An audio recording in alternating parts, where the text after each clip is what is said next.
अस्सलाम to class, कैसे हैं आप लोग? बच्चों, आज 13 जनवरी है और बुध का दिन है। आज हम उर्दू बी में काम करेंगे मश्क मुज़क्कर मुअन्नस की। पहले हमने मुज़क्कर मुअन्नस किए थे ना, आज हम उसकी मश्क करेंगे एक्सरसाइज। सवाल है दिए गए मुअन्नस के मुज़क्कर लिखें। बच्चों, पहले हमने मुज़क्कर के मुअन्नस लिखे थे, लेकिन आज हम मुअन्नस के मुज़क्कर लिखेंगे। पहला मुअन्नस है रानी, इसका मुज़क्कर होगा राजा, ठीक है। फिर है खाला, इसका मुज़क्कर खालू।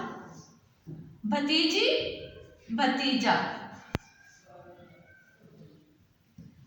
खादमा, इसका मुज़क्कर है खादिम। बकरी, बकरा।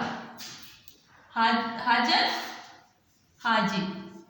ठीक है बच्चों, ये काम आपने कॉपी पर करना है, इसको अच्छी तरह से याद भी करना है। लेकिन इस मश्क में हमने पहले मुअन्नस लिखना है, फिर हमने उसके मुज़क्कर लिखना है, ठीक है।